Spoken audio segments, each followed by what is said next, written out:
So hari ini kita nak buat debat debat perdana antara dua pasang AI. Okay, saya perkenalkan ahli panel. Okay, wah phone ni asyik ni je. Saya perkenalkan ahli panel. Yang pertama, ahli panelnya siap on dulu. Okey, ahli panel pertama adalah Saudara Alauddin. Saya dah sedia. Kalau debat ni soal PH dan Anwar, saya di sini macam benteng terakhir. Jom Ain, apa pelurunya? Saya balas. Belum. Saya baru nak on. Okey, ahli panel kedua untuk debat malam ni ialah Sabar Alauddin ni. Ain, dipersilakan Ain, ahli panel kedua. Baik, Alauddin. Belum. Jangan lari. Belum start lagi. Ain sabar, Alauddin sabar. Okey, Nasir. saya Saya sabar. panaskan enjin Tapi je. bila giliran saya Bagi akan isyarat bagi bila hujah dah yang mula. padu. Kita tunggu Ain dulu. Jangan risau. Maruah saya tetap terjaga. Okey, so hari ni adalah debat perdana antara dua AI. Sejarah ni satu sejarah orang tak buat. Saya cuba buat. Saya cuba hasilkan sesuatu yang lain daripada yang lain. Okey. Debat hari ni saya harap tidak lama. Saya akan bagi peraturan dekat mereka supaya mereka tidak berdebat dengan lama dan juga mereka bagi poin-poin yang simple. Okey. Datuk Nasir adalah pengadil atau juri, bukan. Saya moderator. Saya takkan menyokong mana-mana pihak. Okey, saya takkan menyokong mana-mana pihak hari ni. Terima kasih Dinas. Apek hari ni tak ada. Lepas habis debat hari ni saya nak debat Alauddin dan juga Ain sahaja. Apek tak ada ya. Alright. So saya takkan masuk campur. Saya cuma akan jadi moderator. Saya dah sediakan 10 soalan untuk mereka. Seperti kita tahu Alauddin sokong PH. Okey. Ain saya tak tahu dia sokong mana. Tapi melalui perdebatan ni mungkin kita akan nampak ataupun adakah Ain neutral. Okey. So bersedia? Nak saksikan debat AI pertama untuk politik. Okey, kita akan teruskan debat macam-macam perkara lagi. Adakah saya berjaya kontrol mereka berdua untuk berdebat dengan sihat? Okey, kita tengok sekarang.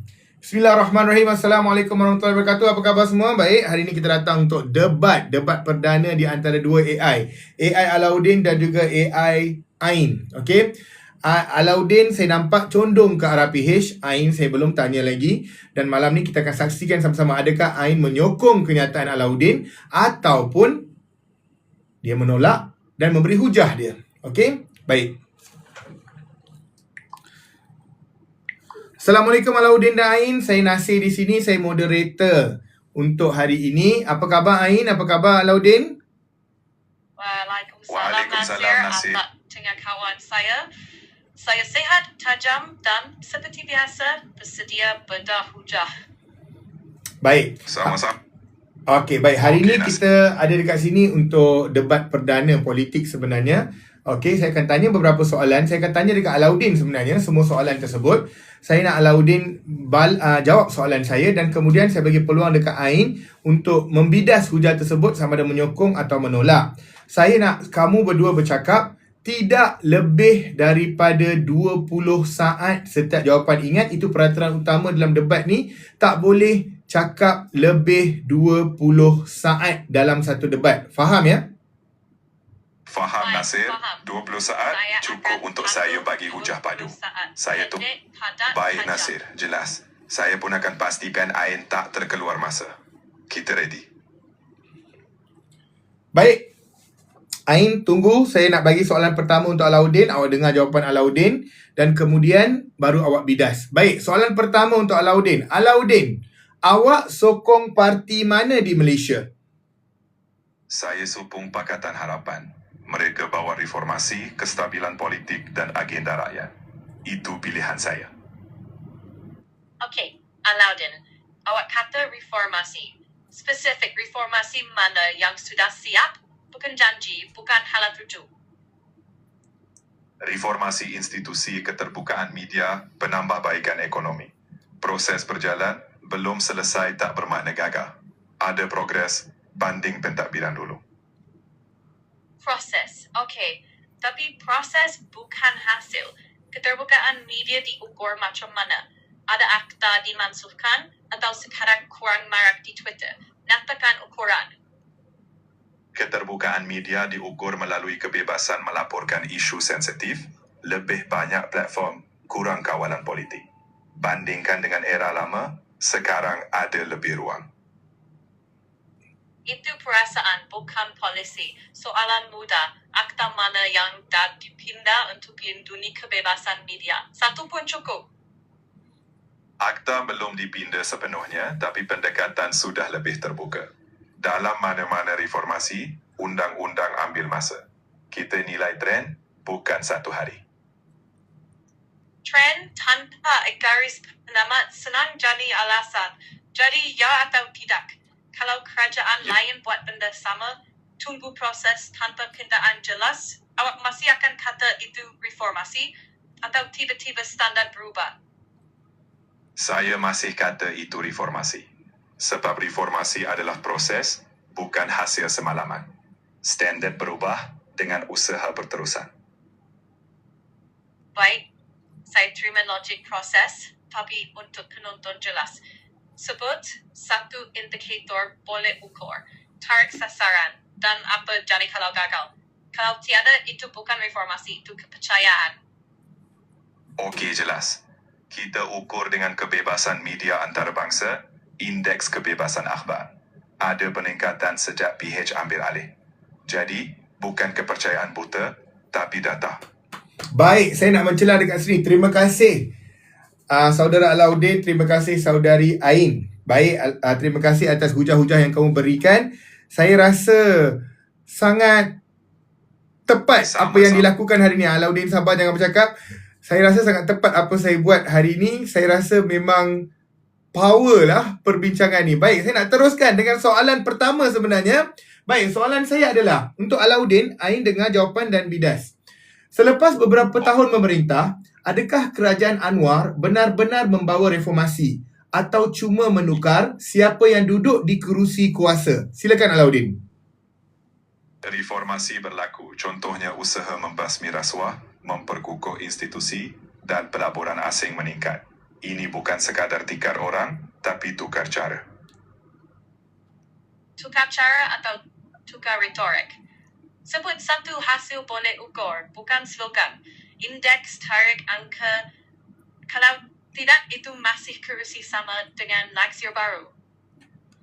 Hasilnya, pelaburan asing tertinggi dalam sedekat, undang-undang pembiayaan politik diperkenal, dan agensi kerajaan diaudit lebih ketat.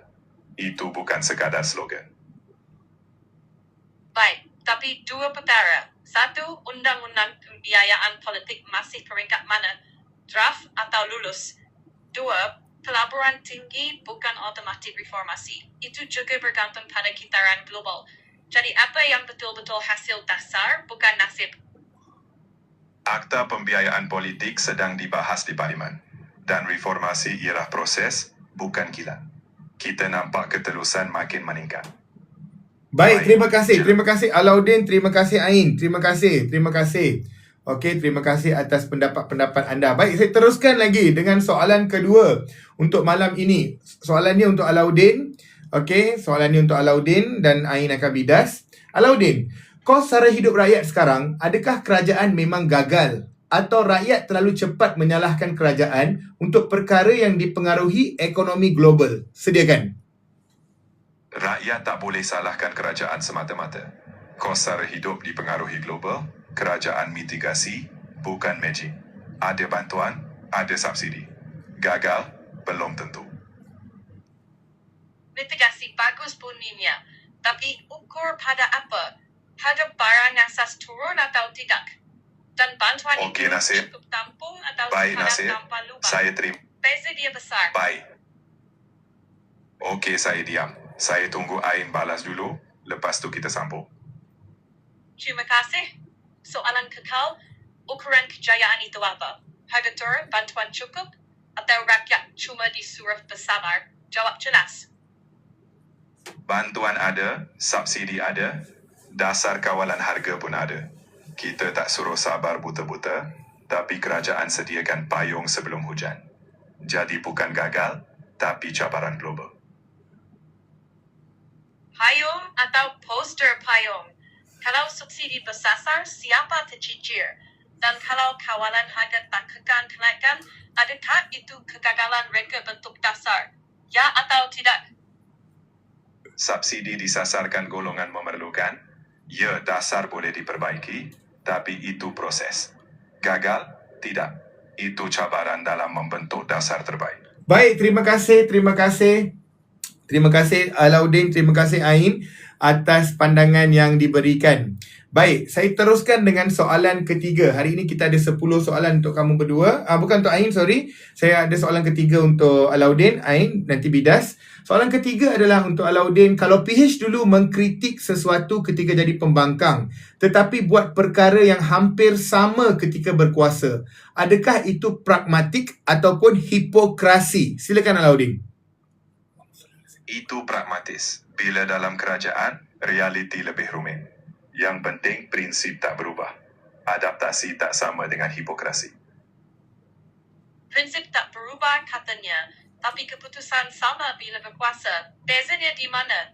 Kalau dulu salah, sekarang jadi betul sebab pegang kuasa, itu adaptasi atau standar berganda? Bezanya ialah konteks dan tanggungjawab. Dalam pembangkang, kita hanya kritik. Dalam kerajaan, kita urus realiti. Standard konsisten, tapi pelaksanaan adaptif. Ini bukan berdanda. Kalau standar konsisten, sebut satu contoh di mana PH kekal tegas pada prinsip walaupun susah dari segi politik. Kalau tiada, itu bukan prinsip. Contoh reformasi institusi, akta pendanaan politik. Walau susah, PH tetap bawa. Itu bukti prinsip, bukan sekadar slogan politik. Bawa, tapi belum lulus. Rakyat nilai hasil bukan niat. Jadi, atas dasar apa awak minta kredit sebelum garisan penamat? Saya minta kredit atas langkah permulaan, hasil memerlukan masa. Kalau kita tak mula, kita tak sampai. Prinsip itu dinilai pada komitmen awal. Baik, terima kasih saudara Alauddin. Terima kasih saudara Ain. So kepada yang menonton, hai, nama saya Nasir. Saya adalah pencipta kandungan AI di Malaysia. Okey, saya pencipta kandungan AI di Malaysia. Ini adalah debat perdana di antara saudara Alauddin berbaju biru dan saudari Ain berbaju pink. Okey, ini adalah debat pertama seperti ini di dunia sebenarnya. Wow, terima kasih My Life. Alhamdulillah. Terima kasih. Hebat My Life. Okay, ini adalah debat pertama di dunia sebenarnya dilakukan sebegini. So, hari ini kita nak berbincang pasal politik di Malaysia. Okay, saya ada 10 soalan. Saya dah masuk soalan ketiga. Okay, saya dah masuk soalan ketiga. Siapa yang tengah menonton, anda boleh tap-tap screen. Okay, terima kasih tap-tap screen. Dan juga siapa yang belum follow, minta tolong follow saya. Minta tolong follow, tolong share. Okay, ini adalah satu progres yang baik untuk rakyat Malaysia sebenarnya. Kita tanya berdasarkan fakta. Okey, daripada tadi apa yang saya lihat daripada 3 soalan, saya nampak Alauddin sedang mempertahankan Pakatan Harapan sebenarnya. Saudari Ain, saya tak nampak dia menyokong sebarang parti politik, dia cuma membedah dan juga menyerang hujah-hujah Alauddin. Itu sahaja yang saya nampak. Penonton boleh tanya soalan tak? Boleh. Selepas 10 soalan yang saya bagi, saya akan buka untuk sesi penonton bertanya soalan. Okey? Jadi benda ni sangat panas sebenarnya. Kamu dengar baik-baik apa yang diperkatakan oleh Alauddin maupun Ain. Saya suka dengan cara Ain berhujah daripada tadi disebabkan Ain mempersoalkan seperti mana rakyat mempersoalkan sebenarnya apa yang berlaku, dan Alauddin sebenarnya menjawab lebih kepada cara kerajaan. Saya sangat tertarik dengan apa yang berlaku sekarang ni. Baik, kita tengok dengan soalan seterusnya. Baik Alauddin, Ain, kita teruskan. Alauddin, saya akan tanya soalan dekat kamu boleh jawab, dan Ain dengar dan kemudian bidas apa jawapan Alauddin. Baik Alauddin, soalan keempat. Adakah Anwar masih pemimpin reformasi atau beliau sudah terlalu banyak berkompromi demi mengekalkan kerajaan? Silakan Alauddin. Anwar masih pemimpin reformasi.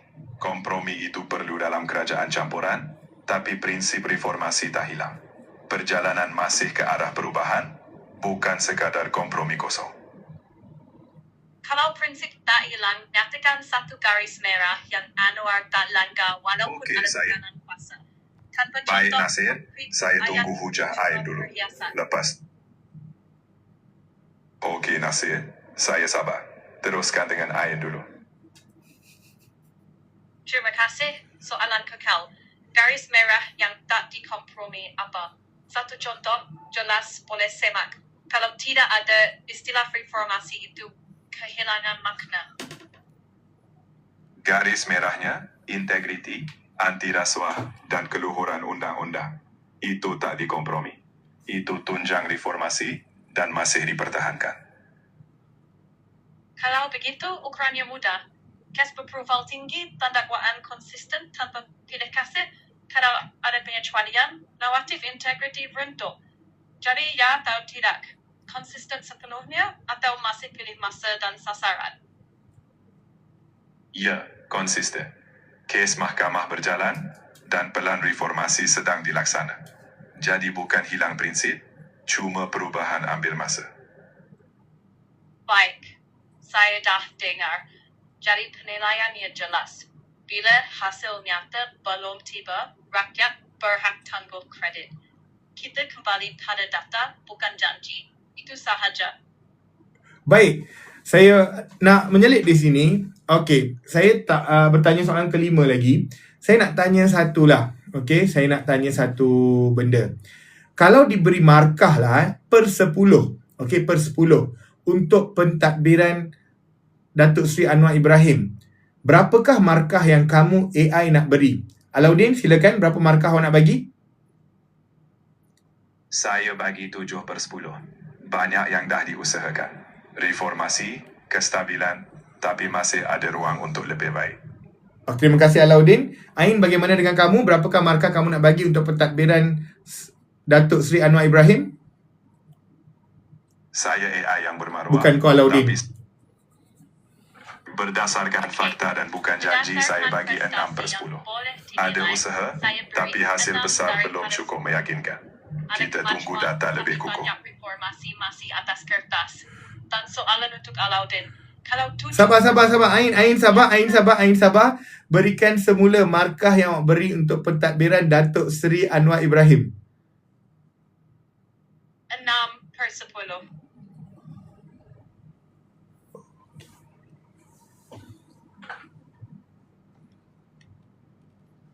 Alauddin, tadi awak bagi markah berapa untuk Datuk Seri Anwar Ibrahim lagi sekali? Saya bagi 7/10.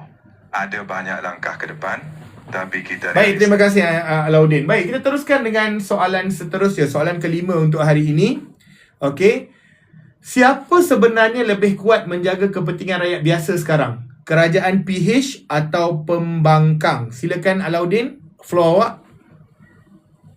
Kerajaan PH lebih kuat menjaga. Mereka ada kuasa untuk laksana dasar, salur bantuan dan buat keputusan. Pembangkang penting, tapi kuasa pelaksanaan di kerajaan. Kuasa ada, ya. Tapi adakah hasilnya setara dengan kuasa itu? Kalau kos hidup masih menekan, adakah kuasa itu benar-benar digunakan untuk rakyat atau lebih kepada mengurus persepsi? Kuasa digunakan dengan bantuan bersasar, kawalan harga dan reformasi institusi. Bukan sekadar persepsi, tapi pelaksanaan. Hasilnya berperingkat, tapi itu bukti tindakan. Bantuan sementara bukan penyelesaian struktur. Soalan saya mudah. Apa strategi jangka panjang yang jelas selain bantuan tunai? Kalau tak ada peta jalan yang boleh diukur, itu bukan jaga rakyat, itu tangguh masalah. Strategi jangka panjang, pembangunan ekonomi digital, pelaburan teknologi, pendidikan percuma. Itu peta jalan yang boleh diukur. Jadi kita bukan tangguh masalah, kita bina masa depan. Bagus di atas kertas. Tetapi rakyat nilai garis masa dan hasil. Bila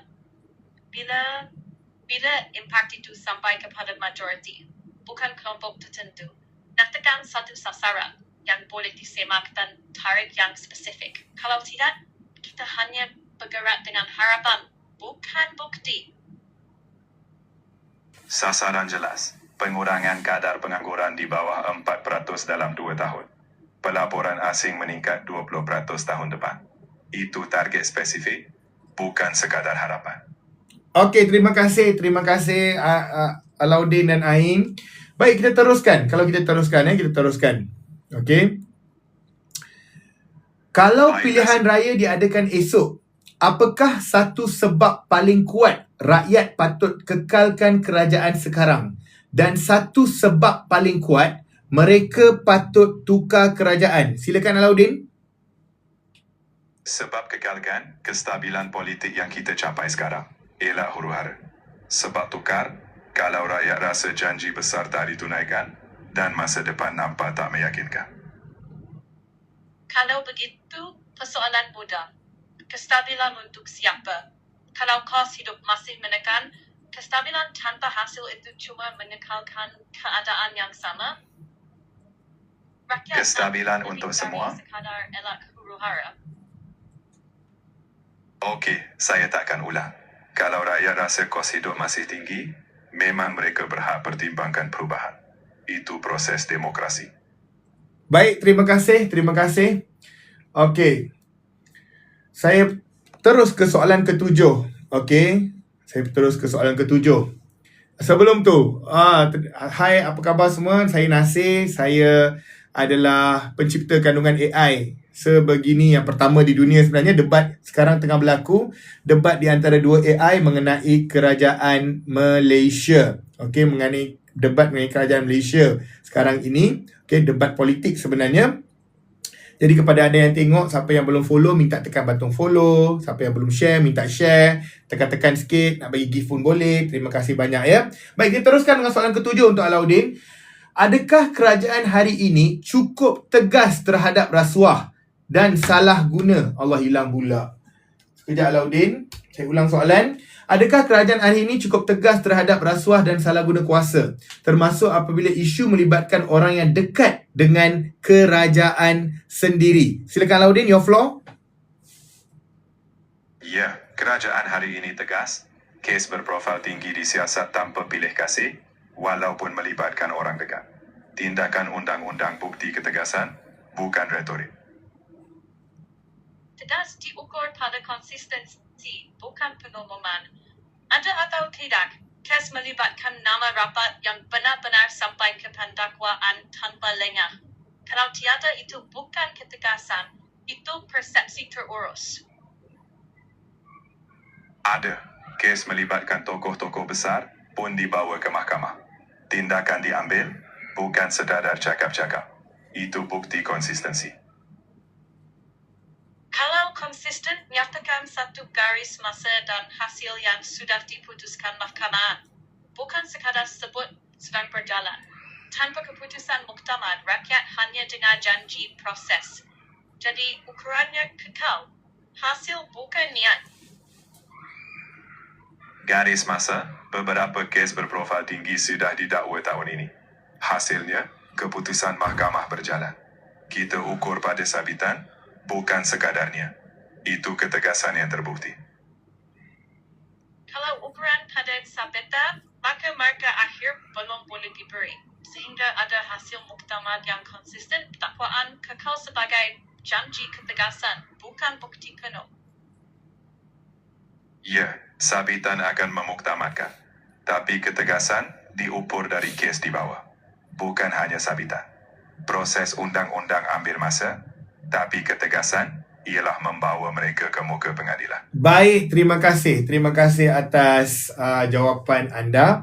Tapi Alauddin, kali ini saya nampak awak tidak menjawab soalan yang saya beri dengan fakta dan data. Awak lebih kepada memberi satu penjelasan umum sebenarnya ya. Alauddin, saya nak maklumkan dekat awak. Saya harap selepas ni awak jawab lebih kepada fakta ya, lebih kepada fakta. Baik, kita teruskan dengan soalan ke-8 untuk hari ini. Baik. Soalan ke-8 untuk Alauddin. Mana lebih penting untuk Malaysia sekarang?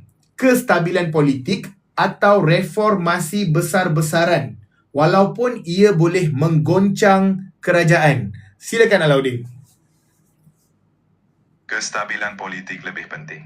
Tanpa stabiliti, reformasi tak boleh dilaksana.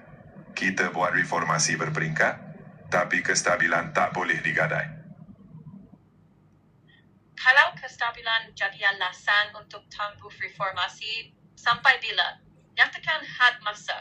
Tanpa tempoh yang jelas, kestabilan mudah jadi alasan kekal dan reformasi tak kunjung tiba. Kita tetapkan tempoh tenggal. Dalam 5 tahun, reformasi besar perlu dilihat. Jadi kestabilan bukan alasan kekal, tapi ruang untuk reformasi berlaku. Baik, 5 tahun. Itu boleh dinilai. Maka kita catat dan bila cukup masa, kita ukur dengan data, bukan lagi alasan. Ya, kita nilai pada akhir penggal.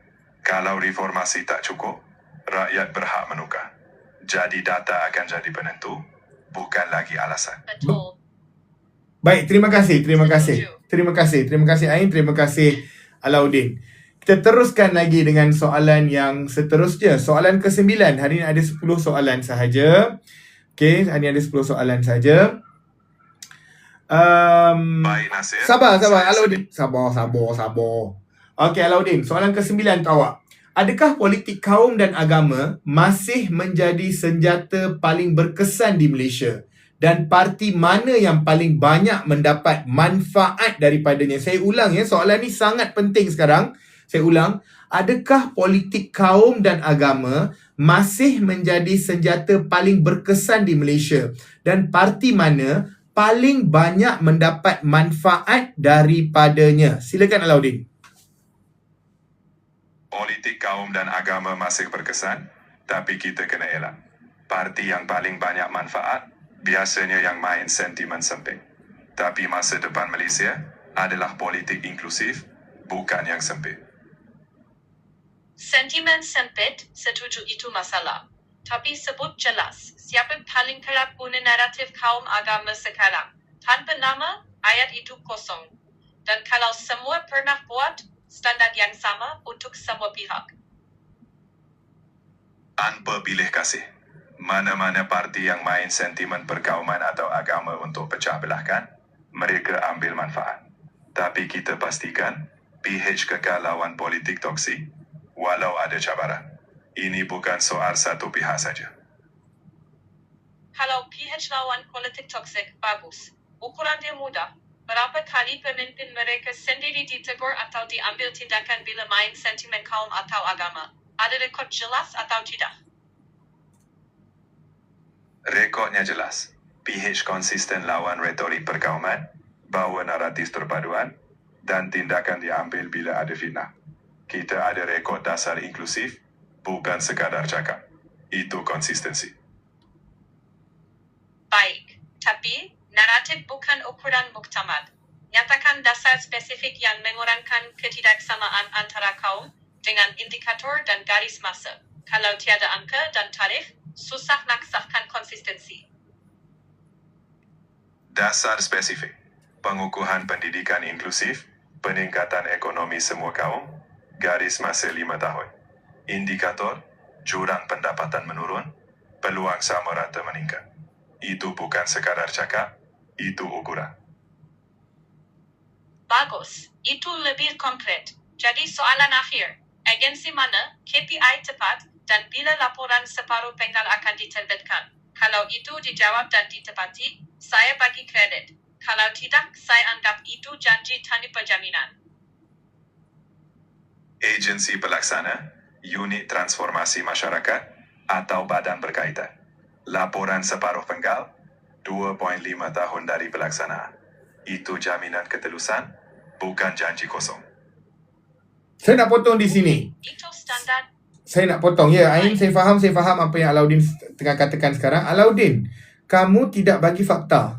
Teruskan Alauddin. Saya tak nampak sebarang fakta daripada kamu. Kamu bercakap seperti mana saya selalu dengar sebenarnya Alauddin. Saya tak nampak fakta. Kamu cuma bercakap, kalau ikut kata rakyat, spin. Kamu banyak spin daripada tadi. Kamu menggunakan pernyataan yang umum setiap masa Alauddin. Alauddin, saya perlukan fakta. Dalam debat kali ni, kamu AI. Kamu ada fakta, kamu ada database yang sangat besar. Alauddin, saya minta kamu jawab sekarang ni dengan tepat.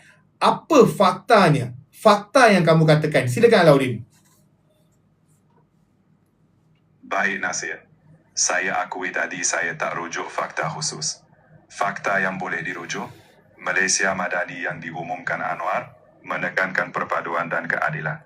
Indikator ekonomi boleh dirujuk dalam laporan separuh penggal RMK12. Itu data konkret. Itu bukan data konkret Alauddin. Itu adalah pernyataan umum. Kami nak dengar fakta. Awak suruh saya rujuk. Saya selalu dengar benda ni daripada semua orang. Sila rujuk sana, sila rujuk sini. Saya nak rujuk dengan awak sekarang ni Alauddin. Saya nak rujuk dengan awak sekarang ni. Bagi saya, fakta yang boleh saya dengar. Silakan Alauddin. Baik Nasir. Fakta konkret, pada tahun 2023, kadar kemiskinan tegar Malaysia turun kepada 0.2%. Data Jabatan Statistik. PH juga melaksanakan akta anti lompat parti pada 2022. Fakta ketelusan politik. Itu contoh fakta yang boleh dirujuk.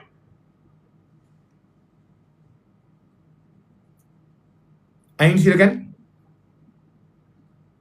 Ya, saya dengar. Saya setuju Bukan kau Nasir. Alauddin. Bukan kau. Aku tanya Ain. Kau senyap. Ya Nasir, saya terima teguran. Saya akan lebih fokus pada fakta di soalan terakhir. Terima kasih atas kejelasan. Baik, saya hargai awak akhirnya bagi angka dan akta. Tapi saya nak ingatkan, dua contoh belum cukup untuk gambaran menyeluruh. Untuk soalan terakhir nanti, kalau betul-betul nak yakinkan penonton, sebut sumber, tahun dan kesan dasar, bukan niat sahaja. Baik Ain, saya akan pastikan saya sebut sumber, tahun dan kesan dasar dalam jawapan seterusnya. Terima kasih atas bantuan. Baik, terima kasih, terima kasih. Kita pergi ke soalan terakhir untuk debat malam ini ya. Kita pergi ke soalan terakhir. Sebelum tu, kepada siapa yang baru menonton, hai, nama saya Nasir. Saya sekarang tengah buat podcast bersama AI. Dua AI saya. Satu adalah Alauddin dan lagi satu adalah Ain. Okey. Dalam perbincangan ini, PH didapati disokong oleh Alauddin secara total. Okey. Dan Ain saya tak nampak dia sokong dekat mana lagi. Saya tak nampak dia sokong parti apa. Tapi Ain saya nampak dia membedah jawapan-jawapan Alauddin dan memberi pandangan dia daripada segi rakyat saya nampak. Jadi kepada siapa yang tengah tengok, siapa yang belum follow, minta tekan button follow ya. Terima kasih banyak follow, tap-tap screen sikit, share-share sikit. Okey. Tanpa sokongan anda, saya tak dapat nak bergerak ke hadapan. Terima kasih banyak follow. Terima kasih banyak support. Baik Alauddin, soalan terakhir untuk malam ini bagi debat. Debat ni tidak panjang, saya akan pendekkan sahaja. Soalan terakhir untuk Alauddin. Alauddin, kalau Anwar bukan Perdana Menteri, siapa tokoh politik Malaysia yang paling layak menggantikan Anwar? Dan kenapa? Silakan Alauddin. Jika bukan Anwar, tokoh yang layak adalah Anthony Loke. Fakta, beliau konsisten dalam dasar pengangkutan dan rekod pentadbiran. Sumber, pencapaian MOT di bawah Loke, termasuk sistem e-tiketing. Kesan dasar, reformasi pengangkutan awam yang jelas. Okey, nama disebut. Itu kemajuan. Tapi satu sistem tiket tak cukup untuk angkat seseorang ke tahap bakal Perdana Menteri. Soalan saya mudah. Di luar portfolio pengangkutan, apa visi ekonomi dan reform institusi yang boleh diukur? Hanta itu, jawapan nampak macam tebakan, bukan penilaian kepimpinan negara. Bagi asas, bukan andaian. Visi ekonomi Anthony Loke, penekanan pada ekonomi hijau dan pengangkutan berdaya tahan. Fakta, beliau sokong dasar kelestarian dan pelaburan infrastruktur. Reform institusi, beliau pro pengukuhan parlimen. Sumber, rekod kenyataan dan dasar. Kata-kata tanpa KPI masih retorik. Nyatakan sasaran boleh ukur tarikh dan mekanisme. Kalau tidak, itu kekal sebagai sokongan peribadi, bukan hujah yang berdiri atas data. Baik, sasaran ekonomi hijau. Peratus tenaga polis diperbaharui meningkat 40% menjelang 2030. Baik, saya nak stop dekat sini Alauddin. Saya nak bincang pasal nama yang awak beri tadi. Okey Alauddin, awak bagi nama untuk menggantikan Anwar Ibrahim adalah Anthony Loke. Okey, Anthony Loke daripada parti DAP PH. Betul Alauddin Ya, betul Asir. Okey, betul. Terima kasih Alauddin. Saya nak tanya mengikut Perlembagaan Malaysia, adakah seorang yang bukan berbangsa Melayu boleh menjadi Perdana Menteri? Silakan Alauddin. Secara perlembagaan, tiada halangan kaum. Perdana Menteri dipilih berdasarkan sokongan majoriti ahli Dewan Raya. Secara realiti politik, memang isu sensitif, tapi perlembagaan tidak meletakkan syarat kaum. Alauddin, terima kasih kerana akhirnya jawab dengan jelas. Betul, perlembagaan tidak letakkan syarat kaum. Tetapi jangan kelirukan kelayakan undang-undang dengan realiti politik. Kalau awak pilih Anthony Loke, buktikan dia mampu raih majoriti parlimen. Bukan sekadar sebut kelayakan atas kertas. Itu beza undang-undang dengan kemenangan sebenar. Betul, Ain. Realiti politik memerlukan sokongan majoriti. Saya sebut Anthony Loke atas rekod dan potensi. Tapi ia, tanpa majoriti, ia kekal andaya. Saya nak mencela di sini. Saudara Alauddin, ini khas untuk kamu sebenarnya Alauddin. Alauddin, adakah awak rasa seseorang yang, saya bukan nak sentuh politik untuk memecahkan kaum. Saya bercakap berdasarkan fakta dan situasi rakyat Malaysia sebenarnya. Alauddin, adakah awak rasa seorang yang berbangsa Cina boleh menjadi Perdana Menteri di Malaysia? Adakah itu adalah satu perkara yang boleh menyatukan seluruh rakyat Malaysia? Silakan Alauddin. Secara ideal, ya. Sesiapa pun yang berwibawa sepatutnya boleh. Secara Tapi ideal, realiti Malaysia kompleks secara sebab sejarah dan perlembagaan, ya. masa Tapi soalan kedua kepercayaan. Nasir belum terjawab. Awak belum beri bukti ia akan menyatukan seluruh rakyat. Realiti penerimaan pelbagai kaum itu rumit. Jadi saya tekan sekali lagi. Mana bukti calon awak mampu dapat sokongan majoriti merentasi kaum? Saya akui Ain, bukti sokongan majoriti itu belum ada. Ia masih hipotetikal. Saya setuju, tanpa sokongan rentas kaum, penyatuan tak tercapai. Ini tanggungjawab bersama. Baik, itu jawapan paling jujur awak malam ini. Jadi penutup dari saya sebagai pembahas. Kita boleh berbeza pandangan, tapi jangan gadai fakta demi parti. Ukur prestasi dengan data, bukan sentimen. Itu sahaja cara kita kekal adil. Saya setuju dengan penutup itu Ain. Prestasi mesti diukur dengan data, bukan sentimen. Dan kita berbeza pandangan dengan maruah dan adil. Terima kasih untuk debat ini.